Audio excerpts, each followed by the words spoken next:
welcome to the Charles Vanhorn Show. Today is Thursday, September the 24th. Please subscribe to my podcast on YouTube and show some love by hitting the like button. You can also listen to my podcast on any well-known platform. And I'm so happy to have my co-host, Antoine Bell, joining me again today. You should be pretty familiar with him by now because he has been on the show so often that he's just a regular. My other friend Josh was unable to be with us today, but we look forward to having him back on the podcast very soon. As you all pretty much know, we focus on race, religion, and politics on this podcast. But today I wanted to just take a different approach because we are products of our environment and we are affected by that environment, both good and bad. With so much going on around us, we have death, hate, and chaos happening around us so often until it becomes easy to get drawn into the toxic soup. So today I decided that we're going to change the conversation. Keep in mind, I'm not ignoring the obvious, but I'm taking a breather from the insanity of it all. From now on, I will try to incorporate into my podcast something positive into the conversation on each episode. This week, for my personal edification and my personal growth, I had to ascend to my spiritual place, I would say. We all have one, but many of us haven't figured out how to get there. It's a place that I go to so that I can free my mind because as a person, I'm more spiritual than I am religious. So guess what I did? I cocooned myself into a state of mind in which I could heal and fortify my spiritual being and unplug and unwind from the daily rigmarole, because if I allow myself to consume the daily smorgasbord of rage and negativity, sadly, I will become that which I detest. I think Confucius said it best: the more man meditates upon good thoughts, the better will be his world and the world at large. So we know what's going on in the political arena. We know that Trump is still being Trump. We know that RBG passed last week, and we know all of the mess that sort of happened after her passing. I was pretty sad and heartbroken, angry, but I had to step away because as I stared into that dark abyss, I felt a very negative anger swelling up in me, something that I did not want to allow myself to become, an angry person. You know, sometimes it's good to be angry, but we have to control that anger. And I'm thinking as a black man in America, I'm thinking that the best way that I can actually use that anger is to vote and to encourage others to vote. That's where we can actually make a difference, by going out, doing our civic duty, and voting to make a change, because where we're headed right now is not a good place for the country. It's not a good place for many in this country who are suffering, and it keeps us sort of wound up tight, waiting for one of us to pop, and it's not good for the health of the nation. So, Antoine, I know I've been, saying what I felt from the heart. I'm going to give you the floor, and you can, speak your mind on whatever issue that is on your heart tonight. But Charles, I think I will follow your lead and that, try to keep it, positive this time around, because there's so much negativity that's going on in our society, and it's been a tough week. Yeah. And it sounds like a broken record at this point, repeating, it's been a tough week. Yeah. We sound like a broken record, but unfortunately that's what it's been. And, I was just, looking at the 7 stages of grief. And it seems as though through this year, 2020, and seems like every week, we experience the 7 stages of grief. And it comes very quickly. Yeah. To us, I mean, and for those that aren't familiar with those 7 stages, there's shock, there's denial, there's anger, there's bargaining, seeking a way in vain for a way out, depression, testing, seeking realistic solutions, and then acceptance, finally moving forward. And we find ourselves going through those 7 stages. Usually those 7 stages come with big events in our life.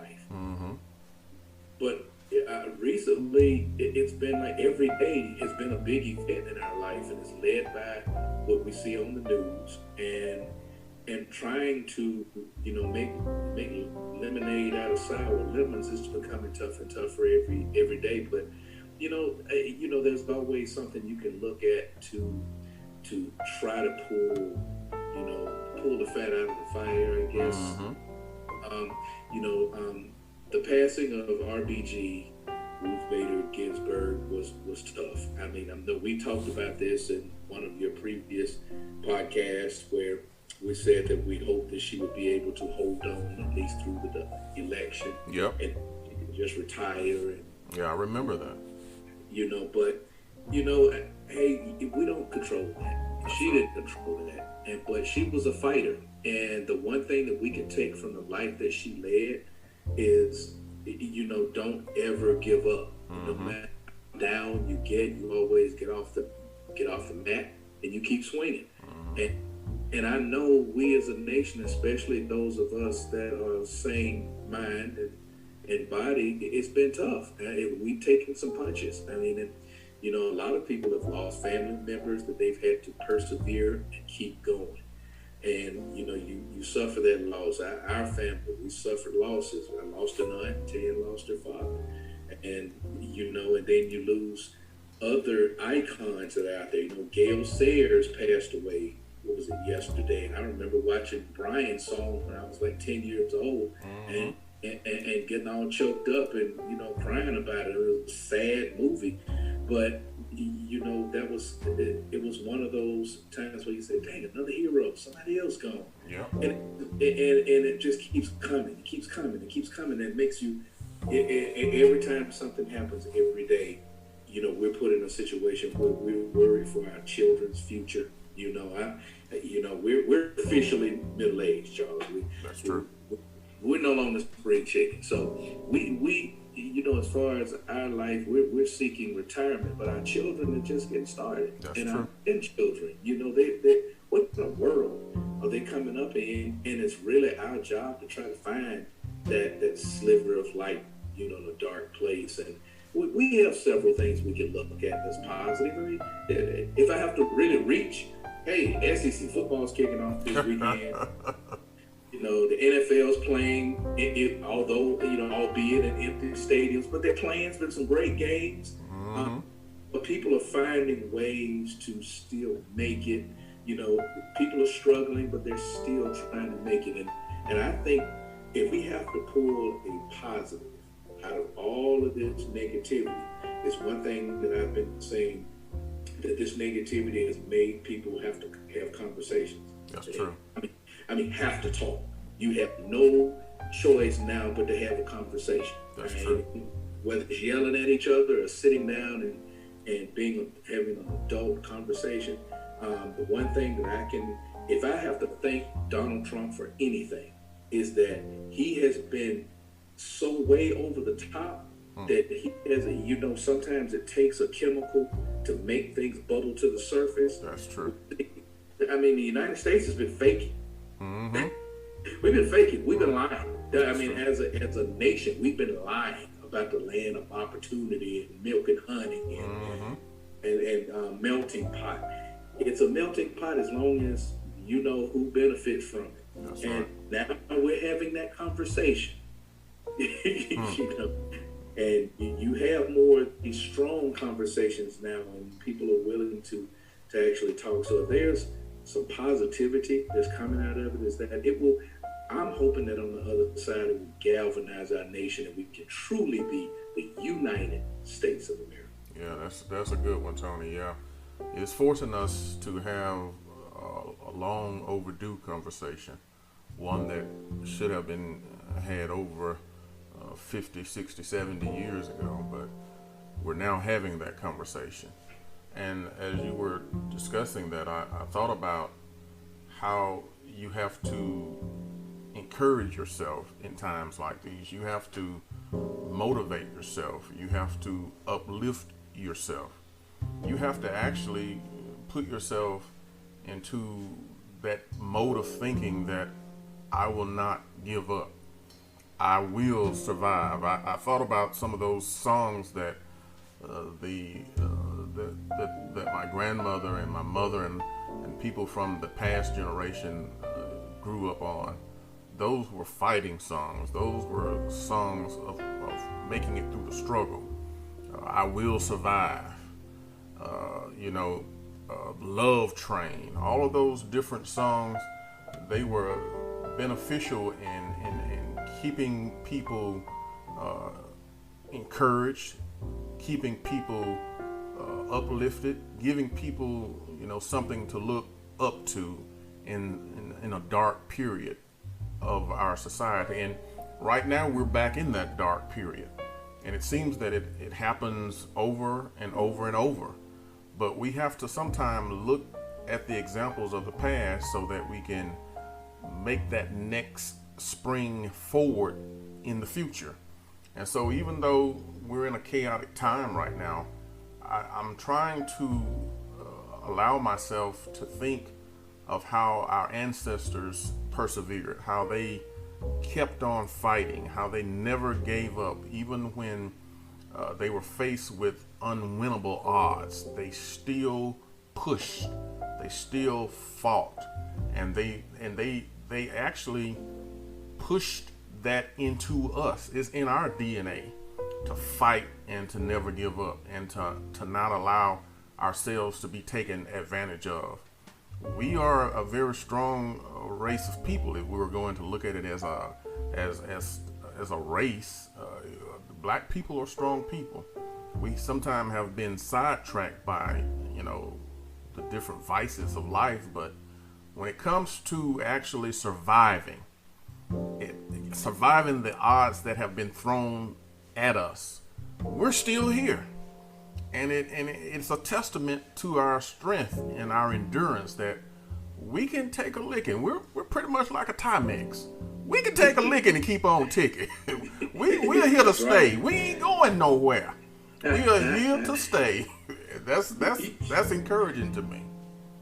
It is, and I think the thing that can be discouraging sometimes is to think that sometimes we as a people have forgotten that. Yeah. That everything that's been thrown at us over the last 400 years, and I think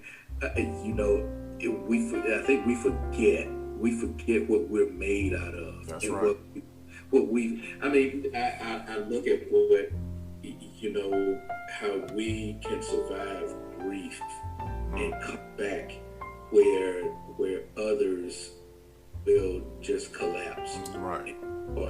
And I once joked, I said, hey, as a black person, we were born with our parents' hopes, but society's nopes. Because our parents, when we came here, they all wished that our life would be better than the life that they have had to endure. I know I grew up, I was born on Bloody Sunday, but until I was grown, because I think we mentioned this before, in our schools, we weren't really taught, the details. Correct. So I didn't know how much my parents had shielded me from. I never experienced segregation. My first touch of racism came when I was in elementary school at a Catholic school, and when that was around the time that Roots was out, and all of a sudden, the white kids started calling me Kunta Kinte. Of course, I didn't understand racism back then. I knew that made me feel uncomfortable, and I was like, that was mean, but because that's not the household, that's not the kind of household I grew up in. And then but I think I could deal with it from the kids. I mean, I got called, I got called nigger and everything else. Mm-hmm.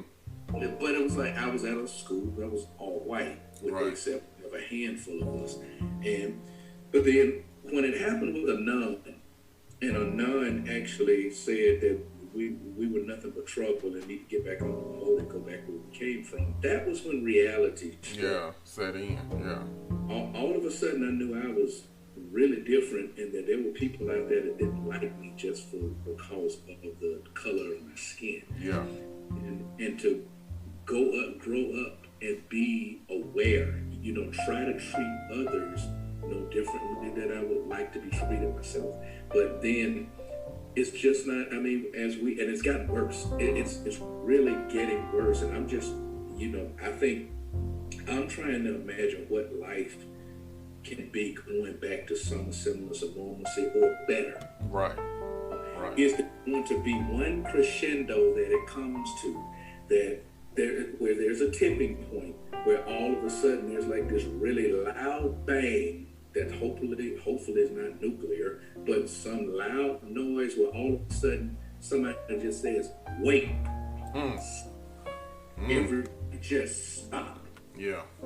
Let's look around at each other and realize that we're all human beings. We're all trying to live our lives. There's no need to look down on anybody or treat anyone differently just because they don't look like you. That's true. No, but I hope for the best. I said that I'm going to be working at the polling place on election day, and I've taken off from work the day after because regardless of what happens, I'm going to need the day off, good or bad. True. Because after November 3rd, I'm not too convinced that we will have a resolution. November 4th could be very interesting with the way things are building up right now. We don't know what it might look like the day after the election, especially if it goes against Trump. We don't know what's it going to be. Right now, he's trying to rig. He keeps talking about the election's rigged, and he's the main one rigging.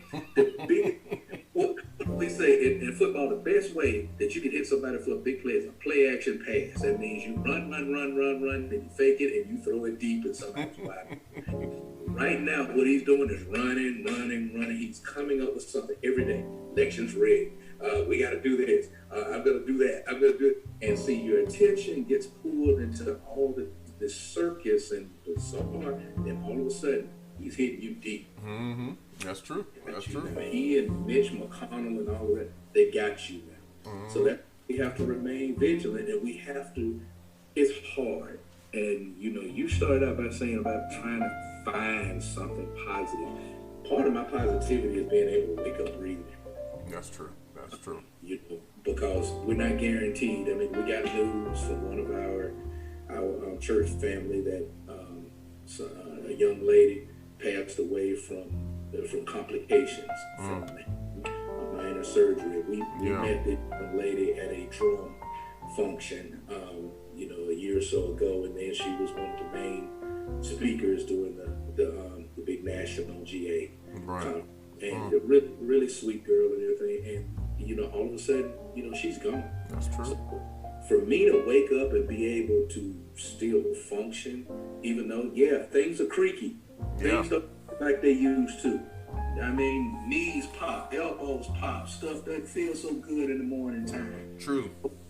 But you know something? I'm here. That's right. So that's number one. I'm here. Number two, you have people that care about you. Mm-hmm. There may be people out there that hate your guts, but you don't even know them. You don't know them, neither does it matter. That's true. But you have people in your home that care about you, that rely on you, that give you a sense of who you are and the accomplishments that you've had in your life. So, hey, who cares about people that don't like you? It doesn't matter. You start by loving yourself and then the people that's around you. And number two, just be thankful for what you do have. I mean, no matter what your situation is. I mean, every time I was doing plumbing, I still have some faucets to fix, and I'm cursing the whole time. It's like, I'm thinking, man, we just need to cut this out and go get a condo and have a maintenance man come take care of this stuff. There are people out there that either have lost their homes, they're right now at the threat of losing their homes. Some people had one. Hey, I'm not complaining. Hey, it's a pain, but I have it. That's true. Those are the things that you can start there, and then the tree can just blossom. The tree of positivity can just blossom from that point, and you'll find plenty to smile about. I mean, it takes a lot more work to frown than it does to smile. That's very good, Antoine, and I'm going to echo what you said earlier. It's a blessing to be alive. It's a blessing to be able to wake up, even though this old body is not like it used to be when we were 19 and 20. We got a lot of creaks and a lot of groans and a lot of aches and a lot of pains. It's still a blessing to be alive, because a lot of people thought that they would be here and they're not here. So we have to, like the old church song said, you have to count your blessings, because it's a blessing to have the health that we enjoy right now. It may not, in some instances, be the best health, but it is health. It's better. It's better than the alternative, which is death. And I thought about it. Sometimes we work ourselves and our fingers to the bone trying to amass wealth. We're trying to achieve some semblance of the American dream, and in so doing, we forget to live life. We forget to really smell the roses along the way. We forget to be thankful for our present situation, even though it may not be ideal. That is something to think about, that it can improve. It may not be ideal, but there's room for improvement, so it can improve. Or it could go the opposite way. But in either instance, we should be thankful that we have the opportunity to make it better if it goes in the opposite direction. So, I'm glad for all of the attributes of life that the Creator has allowed me to enjoy. So I'm not going to, spend my time focusing on the bright, shiny object so much that is in front of me, because we have a lot to be thankful for, and we have a lot that we need to strive to make better in our own lives, as well as in our community, as well as in our family, and also within the world in which we live. So I think going back to my old church days, I remember a great adage say, the thought was, I'd rather see a sermon than hear a sermon any day. So show me rather than trying to tell me. Show me what you're about. If you really are a person who said that you love me, show me that love. It's the actions speak louder than words. Your actions are real. And I think Maya Angelou also said it best: when a person show you who they are, believe them the first time. Don't try to go back and think that they're going to change. Believe them when they show you who they are. So, as I was telling you and saying earlier on the podcast, I had to put myself in a state of meditation. That meditation is something that it has helped me my entire life. It has actually guided me and caused me to be able to find solace and find tranquility, even in periods of extreme grief, extreme times of anxiety. When you learn how to just, center yourself, you can then, sort of face whatever that day is going to throw at you. So I just want to let everyone know who follow me on the podcast that whatever you're facing, just understand that you're not alone in this. We're facing the pandemic. We're facing craziness from our elected officials. You're not alone in this. Just don't allow these issues to be absorbing all of your positive energy.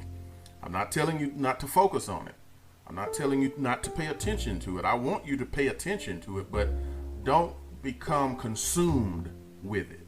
Allow yourself to still, go out and walk around in the park. Allow yourself the joy of looking at a flower in a rose or a tree.